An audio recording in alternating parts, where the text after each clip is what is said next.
"I'm not worth anything," she whispered. The rancher took her hand and smiled. She stood on a wooden platform in the center of town, barefoot and trembling, while men shouted numbers like she was livestock. Her hands were bound. Her dress was torn at the shoulder. She kept her eyes on the ground because looking up meant seeing the faces. Faces that saw her as something to own, something to use, something worthless. The auctioneer's voice boomed across the crowd. The bids climbed higher. She didn't flinch anymore. She'd learned not to. But then someone bid an amount that made the entire crowd go silent. A man in a worn hat stepped forward. He didn't look like the others. His face was weathered. His hands scarred from work, but his eyes weren't cruel. They were steady, calm, almost sad. The auctioneer grinned and slammed his gavel. Sold. The man walked up to the platform.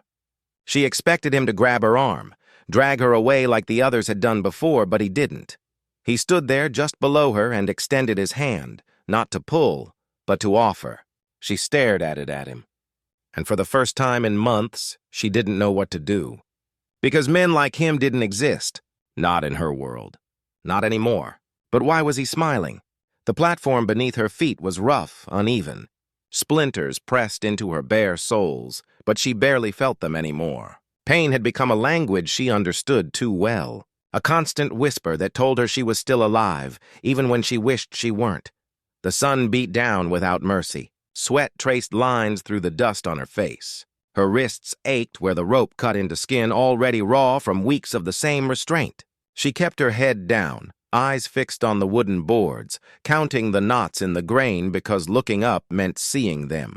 The men. They circled the platform like vultures, voices rising and falling in a rhythm that made her stomach turn. Numbers, always numbers. That's all she was now. A sum, a price, a transaction waiting to happen. The auctioneer stood beside her, his hand gripping her shoulder too tightly. His fingers dug into the bone, holding her upright when her knees threatened to buckle. His voice boomed across the crowd, describing her like she was a horse or a plow, listing her qualities with the enthusiasm of a man selling something he'd never have to use himself. She tried to disappear inside her own mind. It was a trick she'd learned during the long nights in the wagon when the men who'd captured her would sit around the fire and talk about what they'd do with the profit. She would close her eyes and go somewhere else, somewhere with wide skies and her mother's voice, somewhere before everything had been taken from her. But the auctioneer's hand squeezed harder, pulling her back. "Look lively," he hissed under his breath. "You want them thinking you're sickly?" She didn't respond. There was nothing left to say. A man near the front shouted a number. Another countered from the side. The bids climbed slowly at first, then faster. She recognized the pattern. They always started cautious, testing the waters, then grew bolder when they sensed competition. Her breath came shallow and quick. Her heart hammered against her ribs like something trying to escape. She wanted to run, but where would she go? Her legs were weak from days of poor food and little rest. The rope around her wrists was tied to a post behind her. Even if she managed to break free, they'd catch her before she made it past the first building. The auctioneer grinned, sensing the energy shift in the crowd. "Come now, gentlemen. You can do better than that. Strong hands, good worker. She'll earn back what you pay and then some." The words felt like stones being piled onto her chest. Strong hands, good worker, as if that's all she'd ever be. She closed her eyes and whispered the words her mother had taught her long ago. Before the world had turned cruel words about the sky and the earth, about belonging to something bigger than men and their greed. But the words felt empty now, hollow. Then the crowd went silent. It happened so suddenly that she opened her eyes despite herself. The auctioneer's grip on her shoulder loosened slightly. Everyone was looking toward the back of the gathering where a man stood apart from the others. He was tall, broad-shouldered, wearing a hat that shadowed most of his face. His clothes were plain worksy clothes, not the fine fabric some of the wealthier bidders wore. But there was something in the way he stood, something in the set of his jaw that made people step aside as he moved forward. He didn't look at anyone else. His eyes, dark serious, were fixed on her. And then he spoke one number clear and firm. The amount was so high that the auctioneer actually laughed, glancing around as if waiting for someone to call it a joke. But the man didn't smile, didn't blink, just stood there waiting. The auctioneer's expression shifted from amusement to something closer to shock. He looked at the crowd, at the other biders, giving them a chance to counter, but no one spoke. The number was too high. Absurdly high. "Sold," the auctioneer finally said, bringing his gavel down with a sharp crack. The man walked toward the platform. She tensed, every muscle in her body preparing for what came next. The rough hands, the casual cruelty, they reminded her that she was property now. But when he reached her, he didn't grab her arm, didn't yank the rope. Instead, he pulled a knife from his belt. Her breath caught. This was it. Whatever he planned to do, it would happen quickly. But he didn't move toward her. He cut the rope, tying her to the post, then carefully, deliberately sliced through the bindings around her wrists. The rope fell away. Her hands were free. She stared at him, confused, terrified, unable to process what was happening. He looked up at her. She was still on the platform above him and did something that made no sense at all. He extended his hand, not to pull or grab, just offering, and he smiled. Not the smile of a man who just bought something, not the smile of someone claiming a prize, something else. Something she couldn't name because she'd forgotten what kindness looked like. She didn't take his hand. Not at first. She just stared at it. At the calluses and scars that marked years of hard labor, at the steady way he held it there without forcing, without demanding. Around them, the crowd began to murmur. She could feel their eyes, their judgment, their confusion at why this man was acting so strangely. Winners didn't offer hands. They took what they'd paid for and left. But he waited, patient. His expression never changed. Her own hands trembled as she slowly, cautiously placed one palm against his. His grip was firm but gentle as he helped her down from the platform. The moment her feet touched the ground, her knees nearly gave out. She'd been standing for hours, locked in place by fear and exhaustion. He steadied her with his other hand at her elbow. Just enough support to keep her upright. "Can you walk?" he asked quietly. His voice was low, rough from years of speaking, mostly to horses in empty fields. But there was no cruelty in it, no impatience. She nodded, not trusting her own voice. He released her elbow but stayed close as they moved through the crowd. People stepped back, watching with expressions that ranged from curiosity to disgust. She heard the whispers, some calling him a fool for paying so much, others making crude jokes about what he must be planning to do with her. She kept her eyes down, focusing on putting one foot in front of the other. Her bare feet ached against the hard-packed dirt of the street. Every step felt like walking on broken glass, but she didn't slow down. Couldn't. Not until they were away from the platform, away from the leering faces and the auctioneer's satisfied grin. The man led her to a horse tied near the edge of the gathering. It was a sturdy animal, dark brown with white markings on its face. He untied their ends and turned to her. "I can lift you up or you can use the stirrup. Your choice. Your choice." The words felt foreign.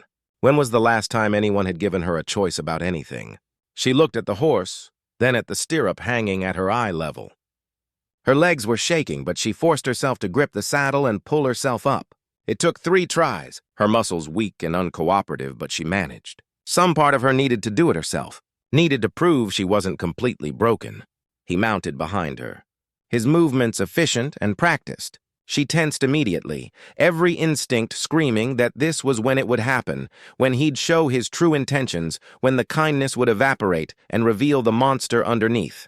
But he kept distance between them, his arms reaching around her only to hold the rez. "We've got about an hour's ride," he said. "You can lean back if you need to. I won't let you fall." She didn't lean back, didn't relax, just sat rigid as stone as the horse began to move, carrying them away from the town, away from the platform, away from the nightmare that had become her life. They rode in silence. The sun climbed higher, beating down without mercy. Sweat dripped down her spine. Her throat was so dry it hurt to swallow, but she didn't ask for water, didn't ask for anything. She'd learned that asking only led to mockery or worse. The landscape around them was harsh, rolling hills covered in dried grass, scattered trees offering little shade, rocks jutting up from the earth like broken teeth. Everything looked the same, endless, inescapable. After what felt like forever, he spoke again. "My name's Boone Dalton. I have a place about 10 mi north of town, small ranch, just me and some cattle." She didn't respond. Couldn't. Her voice felt locked somewhere deep inside, buried under months of fear and pain. He didn't seem bothered by her silence. "You don't have to tell me your name. Not until you're ready, but I'd like to know it eventually. If that's all right. If that's all right." Another choice, another impossibility. The horse's steady rhythm began to blur the edges of her awareness. Exhaustion pulled at her like hands dragging her underwater. She fought it, knowing that letting her guard down was dangerous, that closing her eyes even for a moment could be fatal. But her body betrayed her. Her eyelids grew heavy. Her shoulders sagged. She swayed slightly in the saddle. His hand moved to her waist, steadying her. "Easy," he murmured. "I've got you. You can rest. I promise nothing's going to happen." Promises. She'd heard promises before. They always turned out to be lies. But something in his voice, in the gentle firmness of his grip, made her want to believe. Just this once, just for a moment. Her eyes closed, her head tilted back. Despite every warning, her mind was screaming, and she felt herself lean against him, felt the solid warmth of his chest, supporting her weight. He didn't tighten his hold, didn't take advantage, just kept the horse moving steadily forward, one hand on the rez, the other making sure she didn't slide from the saddle. When she opened her eyes again, the sun had shifted. They were no longer surrounded by endless hills. Ahead, she could see a small structure, a house made of weathered wood, a barn beside it, a corral with several horses, his ranch, his territory, his rules. This was where she'd find out what he really wanted. This was where the mask would come off and she'd see the truth beneath the kindness. Her heart hammered as they drew closer. Every muscle tensed again, preparing for whatever came next. The horse stopped in front of the house. Boone dismounted first, then reached up to help her down. She ignored his hands and slid off herself, landing hard enough that pain shot up through her legs. He didn't comment on it, just tied the horse to a post and turned to face her. For a long moment, they just stood there, her small trembling, waiting for the blow. Him, tall, steady, watching her with those dark eyes that gave nothing away. Then he did something that shattered every expectation she'd built in her mind. He reached into his pocket and pulled out a folded piece of paper. The bill of sale. The document that proved he owned her, and without a word he tore it in half. The torn paper fluttered to the ground between them. She stared at the pieces, her mind struggling to make sense of what she'd just witnessed. Men didn't destroy proof of ownership. Men didn't throw away money. Men didn't give up power once they held it in their hands. Her breath came fast and shallow. This was a trick. It had to be some elaborate game designed to make her lower her guard before he struck. "You're free," Boone said quietly. "That paper was the only thing binding you to anyone. Now it's gone, free." The word meant nothing. She'd been free once. Running through open land with her mother, learning which plants could heal and which could harm. Listening to stories about their people and the way things used to be. But that freedom had been taken by men who saw her as something to capture, something to sell. This wasn't freedom. This was just a different kind of cage. She took a step back, her bare feet scraping against the dirt. Her eyes darted around, looking for an escape route, calculating how far she could run before he caught her. Boone held up both hands, palms out. "I'm not going to hurt you. I'm not going to force you to do anything. You can leave right now if you want. Take the horse. Take food, whatever you need." She didn't move. Couldn't, because none of this made sense. Men who paid that much money didn't just let their purchase walk away. Why? The word came out as barely a whisper, her voice from weeks of noticing it. He lowered his hands slowly. "Because you're a person, not property. What happened back there?" He gestured toward the direction of town. "That was wrong. I had money. I could stop it, so I did." "You don't know me." Her voice was stronger now, edged with suspicion. "I could be dangerous. I could steal from you." You could, he agreed. "But I don't think you will." He turned toward the house, giving her his back. Another gesture that made no sense. "There's a room inside. Door has a lock on the inside, not the outside. You can bolt it if you want. There's a bed, a basin for washing. I'll bring food and water in about an hour." He started walking, then paused and looked back over his shoulder. "My wife died 3 years ago. I still haven't touched anything in that room. It feels right that someone should use it, someone who needs it. Wife dead." The words settled over her like a heavy blanket. She saw it then. The grief that lived in the lines around his eyes. The loneliness that shadowed his movements. He wasn't trying to replace what he'd lost. He was trying to do something that mattered, something that might balance out the weight of whatever regrets he carried. But understanding his motivation didn't mean she trusted him. He disappeared into the house, leaving her standing alone in the yard. The horse shifted its weight nearby, the leather saddle creaking. The sun pressed down, relentless. Her legs trembled with exhaustion. She could run, should run, grab the horse, and ride until she found, what? More towns like the one she just left. More men who saw her as something to exploit. Or she could walk into that house, lock the door, rest for one night, and leave at dawn. Her feet made the decision before her mind caught up. She moved toward the door, each step feeling like walking toward either salvation or destruction. The entrance was dark after the bright sunlight outside. She paused at the threshold, letting her eyes adjust. The interior was simple. A main room with a table, 2 chairs, a fireplace cold with summer heat. Everything was clean but spare. The home of someone who'd stopped caring about comfort but maintained basic order out of habit. To the right, a door wailed to a smaller room. She peered inside and saw exactly what he described. A bed with a faded quilt, a small table with a basin and pitcher, a single window with a piece of cloth serving as a curtain, and there on the inside of the door, a metal bolt. She stepped inside and immediately slid the bolt home. The click of metal against metal was the most comforting sound she'd heard in months. The room smelled faintly of dust and something else. Lavender, maybe, or some other plant that had once been hung to dry and left its scent behind.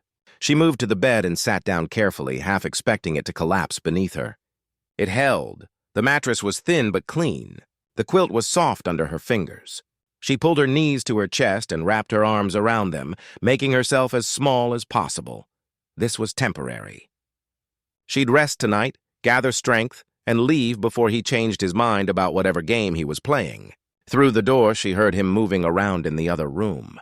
The scrape of a chair, the clink of dishes, normal sounds, domestic sounds, the kind of sounds that belonged to a life she no longer had any claim to. Her eyes burned, but no tears came. She'd cried herself empty weeks ago. A soft knock on the door made her jump. "I'm leaving a plate out here," Boone called through the wood. "Water, too. You can get it whenever you want. I'll be in the barn if you need anything." She heard his footsteps retreat, waited, counted to 100, then 200. Finally, she slid the bolt back and opened the door just enough to peer out. The main room was empty. On the floor beside the door sat a plate with bread, dried meat, and some kind of cooked vegetables. Next to it, a cup of water. She grabbed both and retreated back into the room, bolting the door again immediately. The food was simple, but more than she'd seen in days. She ate slowly, forcing herself not to make herself sick by eating too fast. The water was cool and clean. She drank half and saved the rest. When she'd finished, she lay down on the bed, still fully clothed, still ready to run at the first sign of danger. But exhaustion pulled her under like a river current. And for the first time in months, she slept without waking every few minutes in terror. She woke to darkness and panic. For a terrifying moment, she didn't know where she was. The wagon, the auction platform, some other horror her mind had buried. Her heart hammered against her ribs as she sat up, disoriented, searching for threats in the shadows. Then memory returned. The ranch, the room, the bolt in the door. She was still alone, still safe, at least for now. Through The's mall window, she could see stars scattered across the night sky. How long had she slept? Hours at least, maybe longer. Her body ached with the kind of deep soreness that came from finally releasing tension held for too long. She slid off the bed and moved to the door, pressing her ear against the wood. Silence, no footsteps, no voices, just the distant sound of night insects and the occasional creak of the house settling. Her hand hesitated over the bolt. Every instinct screamed at her to stay locked inside to maintain this fragile sense of security. But she needed more water, and she needed to know what Boone was doing, whether he was waiting for her to emerge so he could reveal his true intentions. She slid the bolt back slowly, minimizing the sound. The door opened without a creak. The main room was dark except for moonlight filtering through the windows. The table was empty, the chairs undisturbed. On the floor near the fireplace, she saw a form wrapped in a blanket. Boone sleeping on the hard ground instead of in his own bed, giving her the only real room in the house. She froze, watching him for signs of movement. His breathing was deep and steady, genuine sleep, not the fake kind men used when they were waiting to ambush. The pitcher of water sat on the table. She moved toward it with careful, silent steps, each footfall planned and precise. When she reached it, she filled her cup and drank deeply, her eyes never leaving the sleeping form by the fireplace. A floorboard creaked under her weight. Boone stirred but didn't wake, just shifted slightly and settled back into sleep. She retreated to the room, closed the door, and bolted it again. Her hands were shaking. Such a small interaction, just getting water, and her entire body was flooded with adrenaline. She couldn't live like this. Couldn't spend every moment terrified, every sound a potential threat. But she didn't know how to stop. Fear had become her constant companion, her only reliable defense. She sat on the bed and pulled the quilt around her shoulders despite the summer warmth. Outside, something moved in the darkness. Probably an animal, a coyote, or wild dog searching for food. The sound reminded her of other nights, other dangers. Sleep didn't return easily. She dozed in fits and starts, waking at every small noise, her mind creating threats where none existed. When dawn finally broke, pale light filtering through the curtain, she heard Boone moving around in the other room. The scrape of the front door opening and closing, his footsteps heading toward the barn. She waited until she was certain he was gone, then unbolted the door and emerged. The house was empty again. On the table sat another plate, more bread, some eggs, a piece of fruit she didn't recognize. Next to it, a note written in simple, careful letters. "Take your time. Nourish. I'll be working with the horses if you want to find me. If you don't, that's fine too." The kindness in those words felt like a weapon. It would be easier if he were cruel. Cruelty she understood. Cruelty she could fight against. But this gentle patience, this respect for her fear, it disarmed her in ways that made her feel even more vulnerable. She ate the food standing up, ready to retreat at any moment. When she finished, she moved to the window and looked out toward the barn. She could see him in the corral working with a young horse. The animal was skittish, dancing away every time he approached. But Boone didn't force it, didn't rush, just stood still, hand extended, waiting for the horse to make the choice to come closer. Something about the scene made her throat tight. She recognized herself in that frightened animal. Wild, traumatized, unable to trust even when trust might be safe. Hours passed. Thiessen climbed higher. She stayed in the house, watching through the window as Boone worked. He never looked toward the house, never checked to see if she was watching, just focused on his task with patient determination. Around midday, Eritter appeared on the horizon, a woman on a dark horse heading straight for the ranch. Ayanna's pulse quickened. This was it. Whatever arrangement Boone had made, whoever he'd promised her to, they were coming to collect. She backed away from the window, looking for another exit. But the house only had two doors, the front and a back entrance that led to a small yard enclosed by a fence. The woman dismounted near the barn. Boone walked over to greet her. They talked for several minutes. The woman's gestures animated, her voice carrying on the wind, though the words were indistinct. Then both of them looked toward the house. Ayanna's breath caught. This was the moment. The betrayal. The revelation that his kindness had been a lie designed to make her compliant. But Boone shook his head at something the woman said. His body language was firm. Protective. The woman argued, pointing at the house again. Boone crossed his arms and said something short and final. The woman threw up her hands in apparent frustration, mounted her horse, and rode away. Boone stood watching her leave, his shoulders tense. Then he turned toward the house, not approaching, just looking. His expression was tired, troubled. After a moment, he went back to the corral and continued working with the horse. Ayanna sank into a chair, her legs suddenly weak. He'd defended her, sent the woman away. Whatever that conversation had been about, he'd chosen to protect Ayanna's privacy, her space. She didn't understand, didn't trust it, but she couldn't deny what she'd witnessed. As the sun began its descent toward the horizon, she made a decision. She unbolted the door, stepped outside, and walked slowly toward the corral. Boone saw her coming, but didn't move to meet her halfway. Just waited, giving her control over how close she got. She stopped several feet away, close enough to speak without shouting, far enough to run if needed. Who was that woman? Her voice was rusty from disuse, but steady. "Neighbor," Boone replied. "Clara Tate. She heard I'd brought someone home from town. Wanted to meet you. I told her you weren't ready for visitors." She didn't believe you. No, but it doesn't matter what she believes. Matters what you're ready for. The young horse in the corral snorted and tossed its head, watching them both with nervous eyes. Ayanna looked at the animal, then at Boone. That horse doesn't trust you. Not yet, but it will when it's ready. The parallel wasn't subtle, but somehow coming from him, it didn't feel manipulative, just honest. My name is Ayanna, she said quietly. It was the first real thing she'd offered him. The first piece of herself she'd given willingly. His expression softened. That's a good name. Thank you for trusting me with it. Trust. She wasn't sure she'd call it that, but it was something. A beginning, maybe, or at least not an ending. The days that followed fell into a careful rhythm. Boone worked the ranch from dawn until the sun hung low in the sky. Ayanna stayed close to the house, watching him from the windows, learning his patterns, searching for cracks in the facade of decency he presented. She found none. Every morning he left food on the table before heading outside. Every evening he returned only after she'd retreated to her room. He never entered without knocking, never asked her to work, never demanded anything in return for the shelter and food. It was the absence of demands that unsettled her most.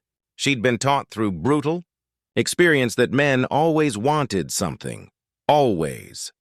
The fact that she couldn't identify what Boone wanted made her more nervous than if he'd been openly cruel. On the fourth morning, she ventured outside while he worked in the far pasture. The young horse he'd been training stood in the corral, calmer now, letting Boone approach and run a hand along its neck. The transformation was remarkable. The terrified animal from days ago now stood almost peaceful under his touch. She understood Themthid. Patience. Consistency. Never taking more than the creature was willing to give. But understanding didn't mean she was ready to lower her own guard. She walked to the small garden behind the house. It was overgrown, weeds choking what had once been neat rows of vegetables. This must have been his wife's work, abandoned after her death and left to return to wildness. Without thinking, she knelt and began pulling weeds. Her hands knew the work her mother had taught her, which plants to nurture and which to remove. The familiar motions were soothing, giving her something to focus on besides the constant anxiety that hummed through her body. She worked for over an hour before she realized Boone was watching from near the barn. She froze, waiting for him to tell her to stop, to assign her more tasks to reveal that this was what he'd been waiting for. Free labor. Instead, he just nodded once and went back to his work. That evening, she found a pair of worn boots outside her door. They were too large, but better than walking barefoot. Next to them sat a hat to keep the sun off her face. No note, no explanation, just practicalitums left for someone who might need them. She stared at them for a long time before taking them inside. The next morning, she wore the boots and returned to the garden.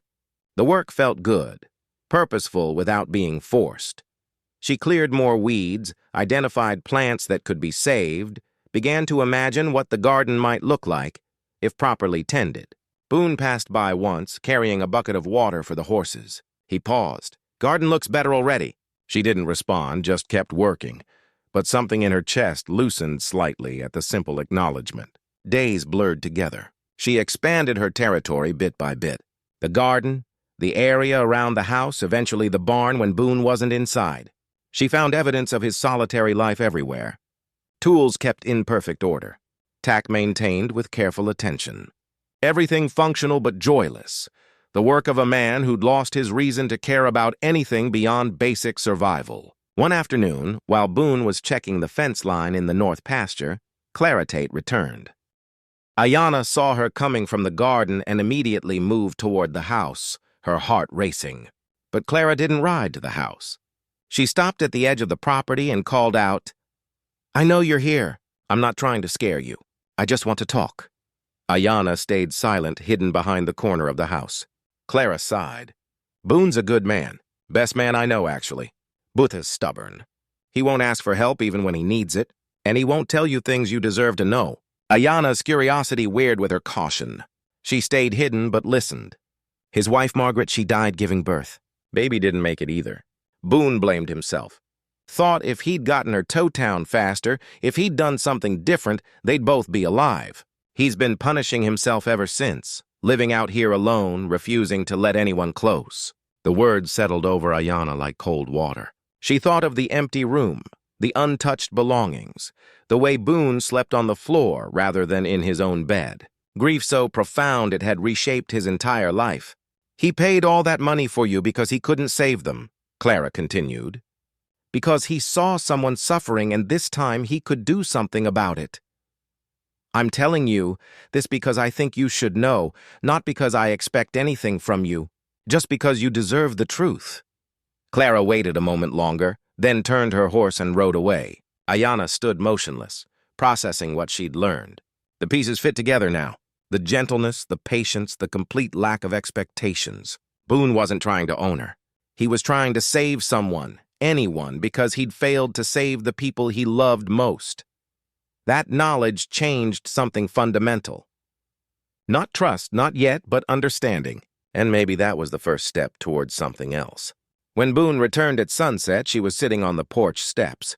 The first time she'd positioned herself where he'd have to pass close by to enter the house. He slowed when he saw her, uncertain. "Your wife," Ayanna said quietly. "Clara told me." "I'm sorry." Pain flashed across his face, quickly masked. "CL talks too much." Maybe or maybe not enough. Ayanna picked at a loose thread on her dress.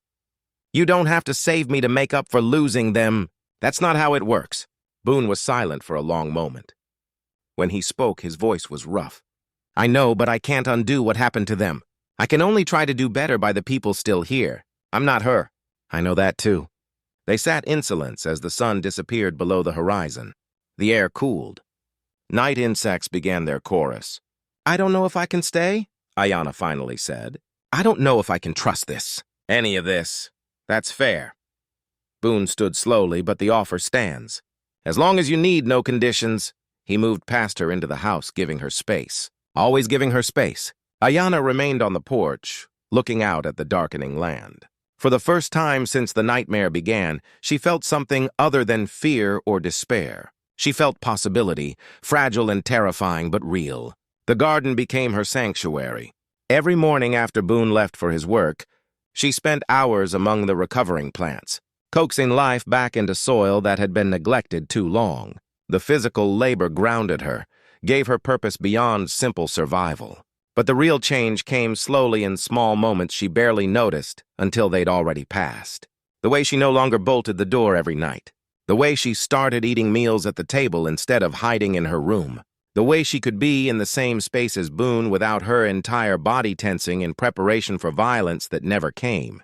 2 weeks after Clara's visit, Ayanna was carrying water to the garden when she heard a commotion from the barn. The young horse, the one Boone had been training, was making distressed sounds, thrashing against something. She dropped the bucket and ran. Inside the barn, she found Boone on the ground, his leg twisted at an awkward angle. The horse, spooked by something, had kicked out and caught him. The animal now stood in the corner, wild-eyed and trembling. Boone's face was pale, sweat beading on his forehead. "I'm all right. Just need a minute." But he wasn't all right. She could see the pain in the tight lines around his mouth, the way he couldn't put weight on the injured leg. For a split second, she considered leaving him there, taking one of the other horses and riding away while he was helpless. This was her chance, maybe her only chance. Instead, she moved toward the frightened horse, hands out, voice low and steady. She spoke in her mother's language, words of calm and comfort she hadn't used in months. The horse's ears twitched toward her. Gradually, its breathing slowed. She led the animal to stall and secured it, then returned to Boone. "Can you stand?" she asked. "Maybe." With help, she positioned herself beside him, letting him lean heavily on her shoulder as he struggled upright. He was bigger than her, heavier, and the effort of supporting his weight made her legs shake, but she held steady. Together they made it out of the barn and across the yard to the house. Each step was agony for him. She could tell by the way his breath came in sharp gasps, but he didn't complain. Inside, she helped him to a chair. His leg was already swelling, the boot tight enough to cause more damage if left on. She knelt and carefully unlaced it, pulling it off as gently as possible. He hissed in pain but didn't pull away. The ankle was badly bruised and swelling rapidly. Not broken, she thought, but badly sprained. She'd seen enough injuries during her time with her people to recognize the difference. "Stay here," she ordered. surprising herself with the firmness in her voice. She went outside to the garden and gathered specific plants. Ones her mother had taught her could reduce swelling and pain. Back inside, she found a cloth and soaked it in cold water from the well. Boone watched her work with a mixture of pain and curiosity. Healing some, "My mother taught me." The words came easier than she expected. She hadn't talked about her mother to anyone since before the capture. She wrapped his ankle with the cold compress, then applied the crushed plants over it. The treatment was basic but effective. Better than nothing, at least. "You should rest," she said. "Keep the weight off it. Ranch doesn't run itself. Ranch can wait a day or two. You can't work on a leg like that." He opened his mouth to argue, then closed it again. Something in her expression must have convinced him that arguing would be pointless. "All right," he conceded. One day turned into 3. The injury was worse than either of them had initially thought. Boone could barely walk without support. Certainly couldn't do the heavy work the ranch required. So Ayanna did it. She fed the horses, checked the water troughs, moved the cattle to fresh grazing. The work was hard, her muscles unused to the physical demands, but she pushed through. Boone tried to give her instructions from the porch where he sat with his leg elevated, but mostly she figured things out herself. On the 3rd evening, as the sun set and she returned from checking the fence line, she found him attempting to stand without support. He made it 2 steps before his leg buckled. She caught him before he fell, her smaller frame somehow finding the strength to keep him upright. "You're stubborn," she said. "So are you." Butte was smiling slightly, leaning on her more than he probably wanted to. She helped him back to the chair. As she did, their eyes met. Really met for the first time without her immediately looking away. His eyes were kind, tired and sad, but genuinely kind. "Thank you," he said quietly. "For staying, for helping. You didn't have to." "I know." She stepped back, suddenly aware of how close they'd been. "But you didn't have to do what you did either. I suppose we're even now." "Is that what this is? Keeping score?" She considered the question. Was it? Or was it something more complicated? A gradual recognition that maybe, just maybe, not everyone in the world was cruel. That some people actually meant what they said. "I don't know what this is," she admitted. "But I'm not ready to leave yet." The admission hung in the air between them. It was the closest she'd come to saying she might stay, might build something here instead of just surviving. Boone nodded slowly. "Then I'm glad you're here." That night, for the first time, she left her door unbolted. It was a small thing, insignificant to anyone else, but to her it was monumental, a choice to believe, even tentatively, that she might actually be safe. She lay in bed listening to the sounds of the house. Boone moving carefully in the other room, settling in for the night, the wind through the eaves, the distant call of a night bird. Normal sounds, peaceful sounds, the kind of sound she'd thought she'd never hear again. She closed her eyes and for the first time in longer than she could remember, felt something that might have been hope. The writers came on the 5th day after Boone's injury. 3 men, dust-covered and grim-faced, appearing on the horizon just after dawn. Ayanna saw them from the garden and her blood turned to ice. She recognized the one in front, Malachi Vaughn, the man who'd been bidding against Boone at the auction, the man whose eyes had promised nothing but cruelty. She ran to the house. Boone was already on the porch, leaning heavily on a crutch he'd fashioned from a broken fence post. His face was set in hard lines as he watched the writers approach. "Get inside," he said quietly. "No," the word came out firm, surprising them both. She'd spent too long being told what to do, where to hide. "I'm not hiding anymore." He looked at her, seemed about to argue, then nodded once. "Stay behind me, then." The writers stopped a dozen yards from the house. Vaughn dismounted with casual arrogance, his 2 companions staying on their horses. They were armed, pistols visible at their hips, rifles in saddle holsters. "Dalton." Vaughn's voice carried across the distance. "Heard you had an accident." "Shame about that. What do you want, Van?" "Just being neighborly, checking on your purchase." His eyes slid past Boone to Ayanna, making sure she's being treated proper. "There are laws about how you handle property. She's not property, not mine, not anyone's." Van laughed, the sound harsh and mocking. "That's not what the auction records say. You bought her fair and square. Which means if you're not using her, well, maybe you'd be willing to sell." I'll give you double what you paid. Ayanna felt Boone tense beside her. His hand tightened on the crutch until his knuckles went white. She's not for sale. Everything's for sale, Dalton. You're just not motivated enough yet. Van gestured to the ranch around them. You're hurt.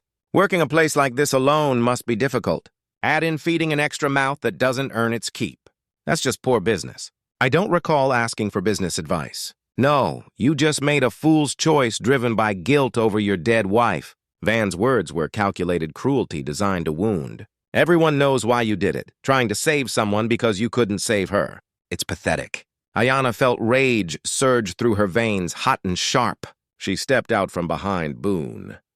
You have no right to speak about things you don't understand. Van's eyes locked onto her, and she saw the predator beneath the civilized surface. So she does talk. Good. Makes things more interesting. Leave, Boone said, his voice dropping to something dangerous. Now or what? You can barely stand. You think you're going to stop 3 armed men? Van took a step forward. Here's what's going to happen. You're going to be reasonable. Sell her to me for a fair price. Or we'll come back when you're alone and we'll take her anyway. Ayanna's heart hammered, but she refused to show fear. She'd been afraid for too long. I'm not going anywhere with you. You don't get a choice. Girl, that's the whole point. Yes, she does. Clara's voice rang out from behind them. They all turned to see her riding up, and she wasn't alone. 5 more riders accompanied her. Ranchers and hands from neighboring properties, all armed, all wearing expressions that suggested they weren't here for conversation. Clara dismounted and walked to stand beside Boone and Ayanna. We heard you might be paying Boone a visit, Vaughn. Thought we'd stop by too. Make sure everything stayed civil. Van's face darkened. This isn't your concern, Clara. Everything that happens on neighboring properties is my concern. That's how community works. She looked at the other riders. Right, boys? Murmurs of agreement rippled through the group. They were outnumbered now, and Vaughn knew it. This isn't over, Vaughn said, mounting his horse. Papers say Dalton owns her. That means he can sell her whenever Ha wants, and eventually he will. They always do. He rode off, his companions following. The dust cloud from their departure hung in the air like a threat. Clara waited until they were out of sight before turning to Boone. He's not wrong about one thing. Those auction papers, even torn up, there are copies. Records. If he really pushes, he could make legal trouble. Boone's jaw tightened. I'll burn every record if I have to. There's a simpler solution. Clara looked at Ayanna. You could leave, head north, change your name, start somewhere no one knows you. You'd be free. Really free? The suggestion hung in the air. It was practical, sensible, everything Ayanna had wanted weeks ago. But now, standing in front of the ranch, she'd helped maintain beside the man who'd shown her that kindness wasn't always a trap. The idea of leaving felt wrong. No, she said quietly. I'm staying. Boone looked at her sharply. You don't have to. If staying puts you in danger, I've been in danger my whole life. At least here I'm in danger by choice. She met his eyes. You gave me the choice. I'm choosing to stay. Clara smiled slightly. Well, then we'll need to make sure Van understands that trying to take her isn't worth the fight he'd face. The other ranchers nodded. They'd formed an unspoken alliance, not because of law or obligation, but because sometimes the right thing to do was obvious, even when it was difficult. After the neighbors left, promising to keep watch and come if there was trouble, Ayanna and Boone stood together in the yard. The sun climbed higher, burning away the morning coolness. You didn't have to do that, Boone said. Stay. I mean, not for me. I know. I'm not doing it for you. She looked out at the garden, at the land she'd begun to know. I'm doing it for me. Because for the first time in longer than I can remember, I have something worth fighting for. He was quiet for a moment. Then what changed? What made you decide? She thought about it. The accumulated weight of small kindnesses, the slow erosion of fear, the realization that healing was possible even after everything had been taken from her. You never asked me to be grateful, she finally said. You never demanded anything. You just gave me space to remember who I was before all of this. She paused. I'm still figuring that out, but I want to figure it out here. Boone nodded slowly. Then you'll stay for as long as you want. No conditions, no conditions. She agreed. It wasn't a grand declaration, wasn't a dramatic moment of transformation, just two damaged people acknowledging that maybe together they could build something that resembled healing. And sometimes that was enough. 3 months passed. Summer gave way to early autumn, the heat breaking into cooler mornings and crisp evenings. The garden flourished under Ayana's care, producing more vegetables than two people could eat. She'd started trading the surplus with Clara and the other neighbors, building connections that felt foreign but increasingly natural. Boone's leg healed slowly but completely. He walked with a slight limp now, a permanent reminder of the day everything had shifted between them. He never complained about it, just adjusted his work to accommodate the limitation. They'd settled into a partnership that neither of them had planned, but both had come to depend on. She managed the garden and helped with the horses. He handled the cattle and the heavier ranch work. They ate meals together now, conversations flowing more easily with each passing day, but there was still distance between them, a careful space maintained by unspoken agreement. Two people who'd been hurt too deeply to risk more pain, even as they grew closer. One evening, as they sat on the porch watching the sunset, Ayana broke the comfortable silence. "Tell me about her. Your wife." Boone's hand stilled on the piece of wood he'd been carving. For a long moment, she thought he wouldn't answer. Then quietly, Margaret was strong, stronger than me in most ways. She could rope a steer, birth a calf, mend a fence. But she was gentle, too, believed in seeing the good in people, even when they didn't deserve it. "She sounds remarkable," she was. His voice was thick with old grief. "When we found out she was expecting, she was so happy. Made plans for the nursery, talked about names, imagined what the baby would be like." He paused. The labor went on too long.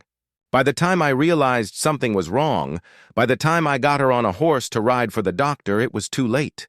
Lost them both before we made it halfway to town." Ayana reached out and placed her hand over his. It was the first time she'd initiated physical contact. His hand was warm and rough beneath her palm.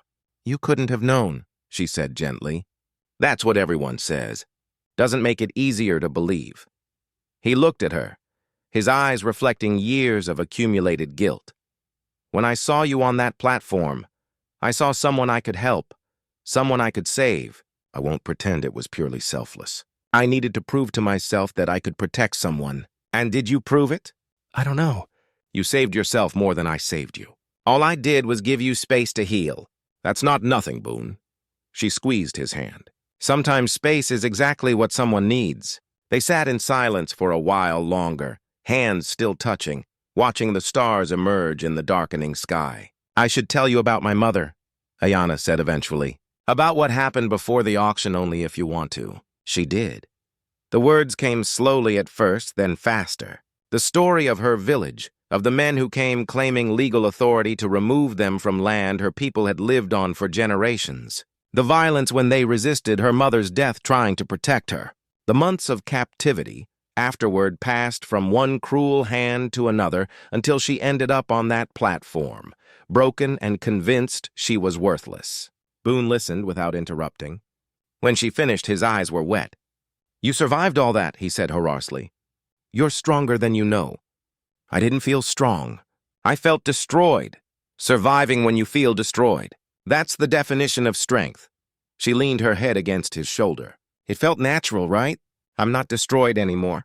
I'm healing because of this place. Because of you. Because of you." He corrected gently. "I just provided the place. You did the healing." The night deepened around them. Eventually, they went inside. Ayana hesitated at the door to her room, the room that had been Margaret's, that she'd slowly made her own with small touches and personal items. "Boone," she said, turning to face him, "I need to tell you something." He waited, patient as always. "I don't think I can fall in love again." "Not after everything." Her voice was steady but honest. "The part of me that trusted that completely, that believed in happy futures. I think it broke, maybe permanently." She expected disappointment, expected him to pull away. Instead, he nodded slowly. "I understand. I'm not sure I can either. The fear of losing someone again. He struggled for words. "It's paralyzing, but I care about you," she continued. "I trust you, and I want to build a life here with you, whatever that looks like, even if it never looks like what people expect." A small smile touched his face, the first real smile she'd seen from him. "That sounds perfect to me." She stepped closer and took both his hands and hers. "I'm not worth anything," she whispered, repeating the words she'd said to herself on that platform months ago. Boone's grip tightened. His eyes held hers with absolute certainty. "You're worth everything," he said firmly, "and I'll spend the rest of my life proving that to you if you'll let me." He lifted her hand and pressed it to his heart. Not a romantic gesture, but something deeper, a promise of partnership, of mutual respect, of two people choosing to face their demons together rather than alone. She felt tears on her cheeks but didn't wipe them away. These were different tears than the ones she'd cried before. Not tears of despair but of release. All finally believing that maybe she could have a future that didn't hurt. "Then let's build something," she said. "Not what we lost. Something new. Something ours. Something ours." He agreed. They stood there, hands clasped. Two broken people who'd found in each other not a fix, but a companion for the journey of healing. It wasn't the fairy tale ending.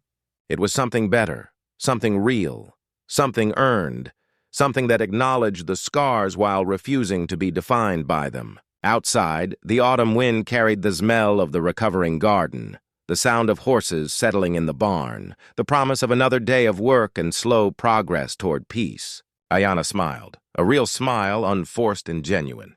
For the first time since that terrible platform, since the whispered words of worthlessness, she felt something she'd thought was lost forever. She felt whole. If you enjoyed this story, click the video on your screen now to watch another unforgettable tale from the untamed frontier, where courage and compassion forge unexpected bonds. Don't forget to subscribe and consider a super chat to help us keep bringing you more stories like these. Your support means everything to us.